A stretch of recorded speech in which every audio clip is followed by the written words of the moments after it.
Tears welled up in Tick's eyes. "I'm just so happy to see you. You left without saying goodbye. You were gone for 3 days. I was worried," he said softly. He burst into tears. "Tick, stop crying. Please stop crying. Tick, Tick, Tick." Atticus grabbed Tick's shoulders and shook him gently with indulgence. Tick tinted himself with relief, overcoming a child's paranoia as such can overcome their adventurous spirit. "Tick, that's a strange name. Why is it called that? Nickname?" I asked over at Tick's near howling. "After the sound a clock makes. His twin sister is named Talk. The two of them, they control time when they're together, so the folklore of their birth said neither is older nor younger." Arius answered. "That's amazing. Where's his sister? Is she around?" "No, she's over at the vampire side today." "Why'd she dish me again?" Tick exclaimed as he wailed. Half like a human boy, half like some kind of banshee on fire in unison. Not that I've ever seen a banshee on fire even yet. His quote-unquote demon showing. Deeper voice than ever a boy should bellow. It's hard as I'd ever seen or would begin to wish to see a young child screech beyond theatrically. I had not yet been surprised. Had the trees half surprised how the tree spread forearms and ears just to cover them. No one was asking him to come along and sally forth on an ambush mission. The foliage would shed their leaves by way of stress through shockwave. Were there a mountain nearby, I would wager someone could rather weaponize it to make an enemy emerge from amongst clouds near the spangle above the highest snow-capped peak. How old is he, 7? I inquired to Arius. No, he's 12. That's pretty absurd. I wouldn't understand this kind of thing if he was 7, but feeling his power over all ages. He's a crybaby. His sister, like, on the other hand, is tough as nails. That's weird when once they grow out of it and will become more like they become meant to be thinking her intention. Nothing against girls. Usually the other way around, but what can I expect as usual here? What are we going to do with you? By the sound of that, Atticus must have put up with the two of them for some time and still hadn't figured out their peculiarities, let alone comparable idiosyncrasies for each other, should any exist. It was both tough for them to raise because they both had their downsides. Talk the girl would run off and abandon Tick, and Tick would be upset about something you shouldn't be to unintentionally cause trouble, or take attention away from something more significant, with more reward awaiting upon focus. I kept the thought henceforth to myself. To sink in and digest, I'd never seen a proclaimed 12-year-old that looked 7, when I already had never seen vampire demons who had gray skin and pointy ears and various length-colored hairs. Not now, Tick. Go try your face. Okay, Uncle Eddie, said Tick when he looked up, his eyes bespectacled and seemingly bigger. You all wait out here while I promptly go get some of the requested medicine presently. Atticus told us as he half-stepped inside the tent. So, Tick, is there anything particular reason why your sister and you are opposites? Inquired Curious Eye, bending down to him. Not exactly, Tick replied in a calmer demeanor. Me and her was raised in the same, but she was always the braver one, the older one. Uncle Addie wishes he could spend more time with us, as much as he does that she would with me. Talk even leaves our clock with me to count the hours and at least an attempt to be sentimental. It just makes the wait feel longer, not just because its fullest power isn't possible without us both. I wish she was here so we could eat more sushi or bring fish back at least. Tick lowered his head again and sighed an expression that didn't expect much yet. Held an hourglass of hope with it. Everest made a good suggestion. Why not go back to the way we came up to Atticus' hut to see if Talk will show up? This time, the time won't be manipulated without the both of you cooperating. It's so hollow and boring back there. But you could see what you could find and more when you're not directly looking for it. I interjected.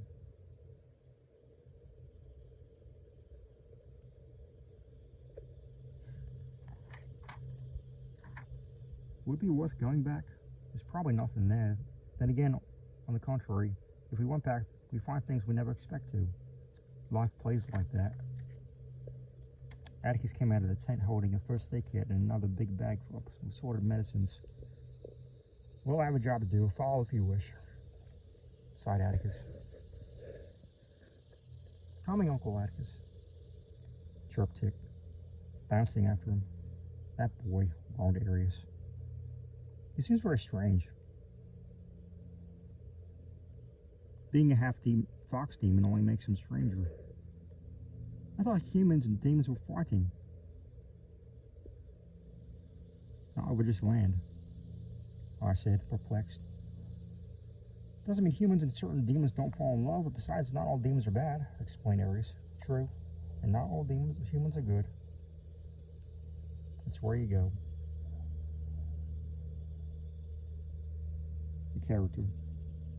Exactly, she said with a frown. We sighed in unison and followed after Atticus. We were greeted by a bustling camp. The mood was surprisingly cheery. Atticus, I'm glad you're here. The wounded are in tents numbers 3, 5, and 11. A very jittery young man, like a squirrel in need of a fag break, a cigarette break, came running up to us. Thank you, Jacome. What are we going to do? They'll be back. I just know they will. He gave a small squeak. Relax, Jack, Atticus said, grabbing the man by the shoulders to reinstate Arius' chance to speak. We have the man we told you about, she said, with a reassuring smile lasting a mile. For the first time, he seemed to notice me, like being told phantom exists and one more in front of him now. He sees my hand to pump like an overbearingly enthusiastic, thirsty, delirious man, thrilling to know I owned it and wishing well his bucket rope. The name's Jacome. Everyone calls me Jack. You should as well. Boy, am I glad you're here. We're supposedly in real trouble. Is it true you're going to help us? He said all this very quickly. He reminded me of a skittish mouse who, too, and I tried to be polite and articulate as implicitly as possible, not just because of the accent. Let me make this very clear. I'm not here by choice. It was all but dragged here. I tried not to growl. Besides, do it look like I wrote in a book on how to save a parallel world? No, you look like you're ready for bed, but I have not done it by appearances, he said, looking me up and down. That's because I was in bed. Are you fit enough to be corporal? Wake up early, stay late? Neither of you get disrespectful now. Yes, I'm fit, just as on my own pace. I understand that's not what gets things done.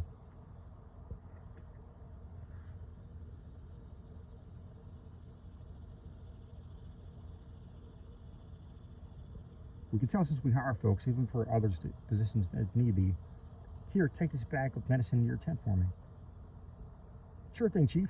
He saluted with a heel click, swirled a heel, went to scurry off and tripped very ungraciously, although he did not tumble any medicine from his assigned bag. We couldn't help bust out laughing and get up laughing too. I did it a lot. My body can't keep up with my brain. A few other camp trainees laughed with us as we walked by. Jacome stood still, then went into his medical tent.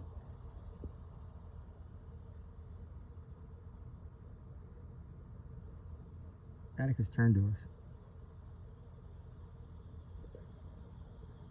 You'd be surprised how well he gets this job done, even at least when he's on duty. Now, shall I show you around? Least you can do, but Arius has already been here. And we'll just both show you around. For Tick's sake, I hope he finds Talk. Wait till you meet her. Together, I'm sure they can find their way out here. If they don't, we can go back to the hut, and I could teach tree moss directions or something. We pretty much don't have a reason to slow down time where Army sets up camp.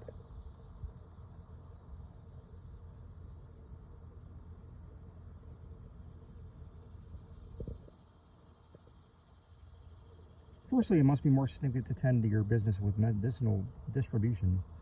Believe me or not, Corporal Jacome is my part-time assistant. Not everyone has his grounded faith in him to be theirs.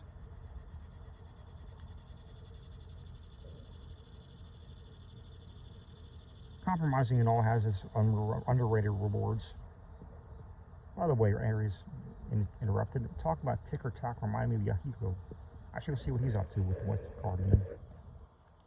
She hurried off to look for him in unlucky places. We believe that Yahiko is in five inhuman years, if you're wondering. Together only and provided they found the right instant.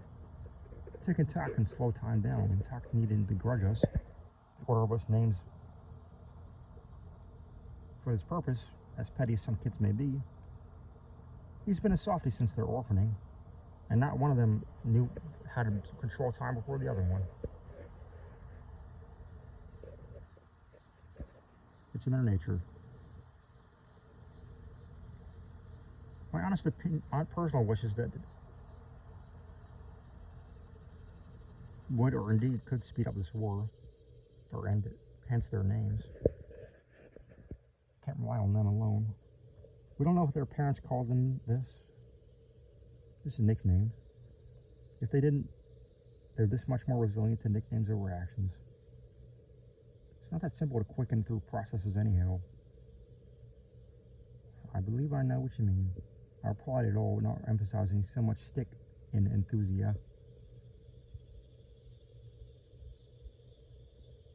I better go help Jacome with the various medicine. He uses it correctly, but he's a bit clumsy at times. At least he's reliable. He stood quasi-authoritatively for a silent moment. Walk this way, Elisent.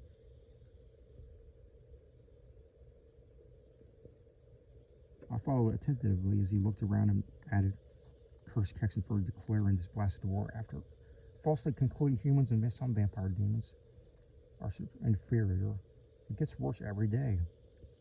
Vampire demons are sometimes rumored to make humans go through some horrific experiences, though I have yet to see it myself.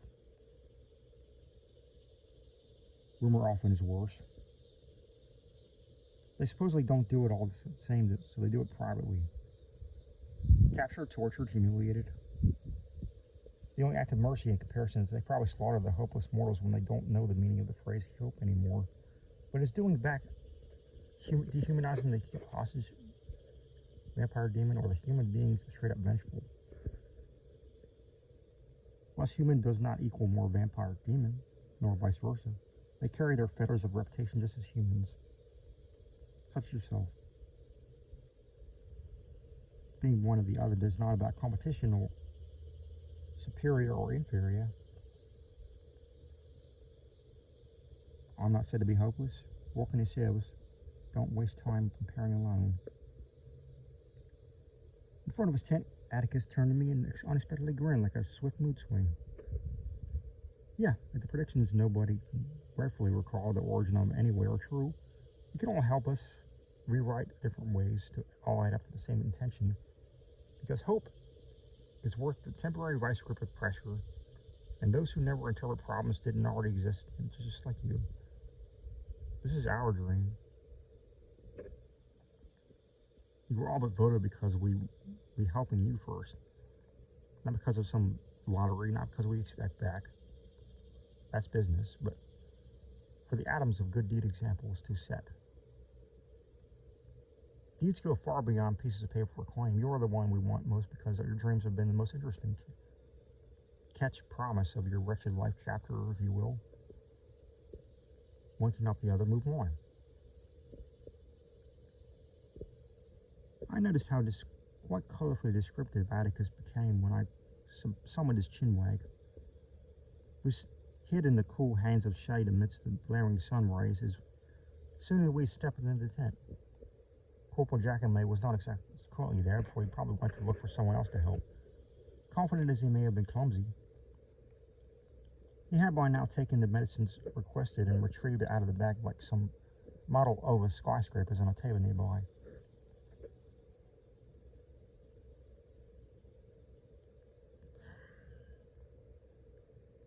Quite the complicated agreement I have to live in my dreams, but other things races just won't agree on. I doubt this is what constitutes any war or what I have to entail. I believe in. If you believe in yourself, that's as good as I. You believe in me as much more than you believe in yourselves. It doesn't mean anything that we've done.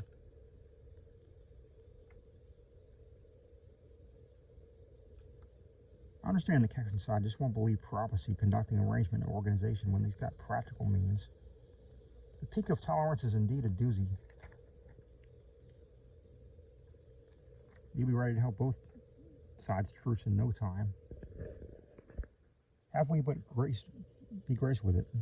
No matter what else happens or what Kexen claims, there's more to it than he even listened to, because you must go through an experience virtually none of us could alone.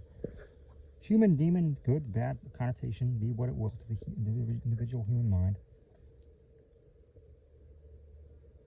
Humans have some considerable sense of evolution. Why not us? People don't go born on gorillas. This isn't the place or time to discuss how or why or what. We just know. Trust is deeper than even love. No creature may say what's up in the fragile other's ladder. I find it hard to believe that I guess a run-of-the-mill vampire demon not only didn't comply with his traditional vampire as much as other demons' customs, trusted me so blindly other than for an example of purity and compassion more than expectation, before maybe thousands of others with luck to time. I helped Atticus with medicines and paid visits to tents 5, 3, 9, and 11. Each of them required as much of specific medicine as a warm, friendly face to give it. I kept such precocious thoughts about impulses of purity in myself for now, so as not to be seen as forced a word of love, a word that cannot be controlled. No matter how much you depend on somebody else. Helplessness that they go back to risking harm anew. Such was not the necessary current perspective when ridicule needs to be fished out and held in the sun still.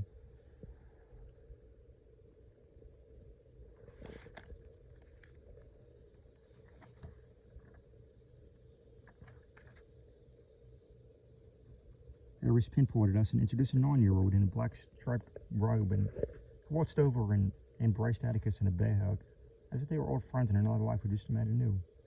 "I'm Raina," she exclaimed to me with excitement. "Did you find Yahiko?" Atticus asked Aries. "Yes, he was practicing archery and he's only 5. "Oh, come on," I cried. "Let him be an innocent boy first. Why would he teach him that so young?" Well, you can't make everything a game, but even if it's like a twisted as a Mickey Mouse gas mask, we need to prepare as many people as possible, even if some of them consider it most recreational, knowing how to shoot an arrow from afar or ajar. Proves plumb skillful in the long run. You never know what you might need. He's not very good at it yet. Talk about superstition. They're confident once able to handle it. Raina hugged Atticus even harder and tighter. "I'm proud to be so admired," he quickly said through his tight breathing. "Can I join you?" Raina pleaded with huge determination. "Is there any need to? We're all on the same journey to peace. Sometimes it means let be." Atticus embraced the hug of which he probably ever got physical contact at all.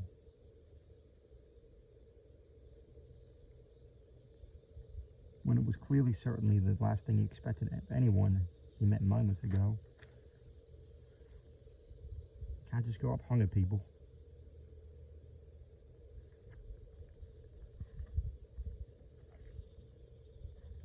I gazed up. I could tell it was about noon from the position of the blazing sun. Then I looked back down at Raina nose prominently and discreetly. She too was a half fox demon by her walnut-colored tail. 'Twas best I kept my droll, if intrigued thoughts to myself in spite of Raina's instantaneous affection for a different type demon such as Atticus. Like racism in children. Non-existent. I thought of something to ask him, inquiring most casually as I can muster. Atticus, isn't it funny, but why is their area more cheerful looking than I expect? Not even about who was there. Well, Elisent, as you can see, these are just the medical campgrounds. Of course, you're going to have relief folks. More who ought to be, not to mention. This is where I do my civil job. Jolly good. I began to sound like I wanted to request. I did actually have something in mind of crazy. Cheeky. Are there other areas? If this is only medical pot, what about your brother? Were the medical pots always prepared patients?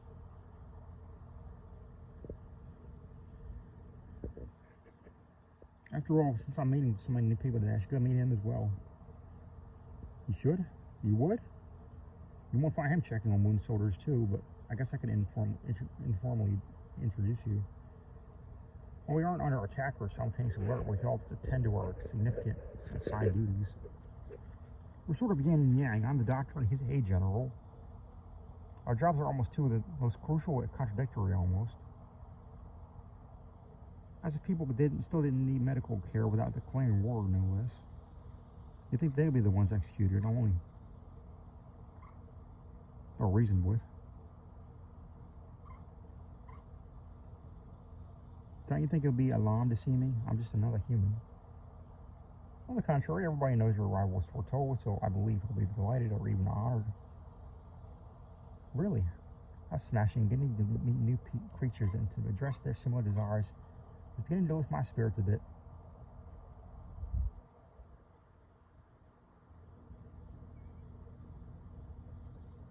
If I can just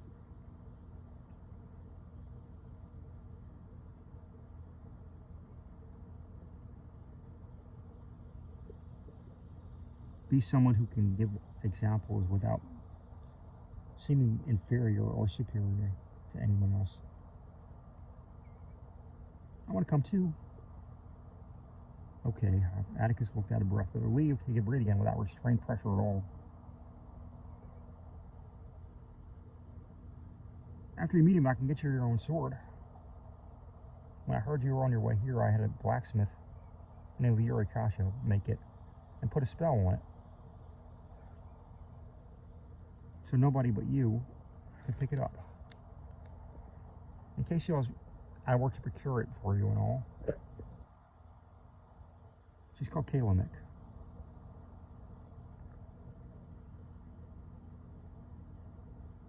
I was about to inquire and interject when he inferred. And yes, you can meet Yurikasha and hear all about the spell from him. He's much more than a blacksmith. In fact, he's probably with Kexen because Kexen meets with him regularly to check on current status of what vampire demons can do with his skill craft, so he does respect people for what they do, if not who they are yet.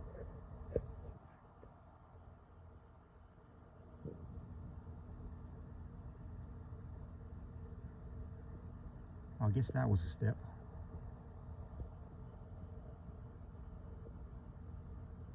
I was also relieved I could meet someone who, like him, know each their own strengths, who could at least combine and piece together increasingly surefire clues what to do next. I could ask anything in my dreams, so was it really buried subconscious summoning the question at all, knowing the answers? I was sure never going to get a clue that heretofore these creatures dwelled anywhere near my indicated governed dreams. I knew nothing was going to happen, but by will, what could I do that they couldn't, at least yet? Why the blind confidence in such a foretelling of society depends on each and every one of us choices?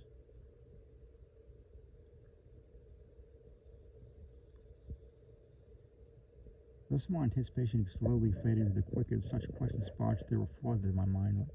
If I sleep here and dream another kind, must I have them as well? Whisked away so swiftly again? And if I came back, would I come back to here or to my bedroom? I suddenly felt butterflies in my stomach as I floated on autopilot and marched behind he and Raina out of the medical tent to meet Kexen and hope that equal confidence in him, as well as my behalf, would have made him more welcoming, but alas, such was not the already complicated case.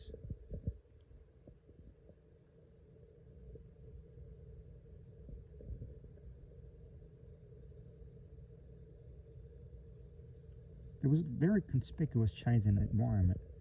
The medical wing was in a large field where the vampire demon colonized north in the mountains was at least 3.2 kilometers or 2 miles even to them. Do they have horses?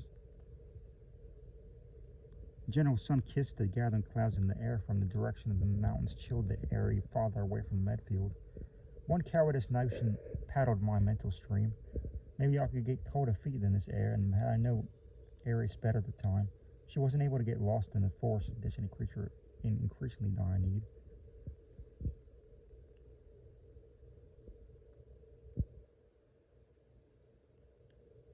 To befriend one tribe was inadvertently to visualize in one other, and all the same I intended to hear out both sides with kindness and patience to really come to a conclusion. Why couldn't they do that? That all of them seeked their ability within me implied I existed within themselves, and so I saw no reason for harm, no matter complex supposed reasons. There needn't be a curse on a parallel world, sacred or not. It was still one more mere dream.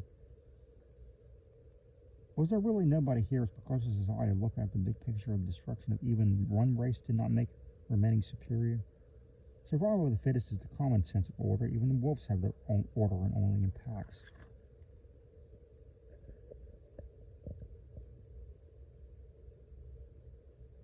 Kexen would prove stubborn eyes gorilla glued shut to the truth and determination to have even air to breathe in a place of land.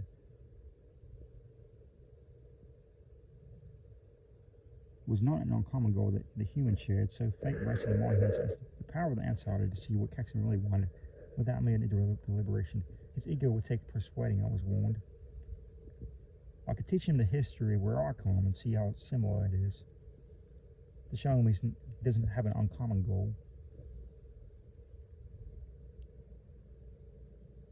After I made his acquaintance, everyone there being no second to waste of even doing that. Instead of waiting for folks to emerge and report, I could check in timid tick. Even if he was waiting longer than usual in Atticus's hut for his big sis.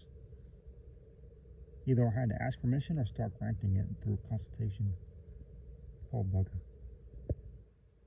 I hoped he'd even learn to. Sure, result stems from always sticking and thickening things. Either way. Coincidental kismet, it turns out that Texan 2 had completed his directions for the crew for the day. Even if a general's work is never done, for the moment he hunts for Z's and trees. We figured we'd go relax and fancy a spot of tea at the hut and check on typical, but tea was certainly what would hit the said spot like a bullseye as soon as we get back.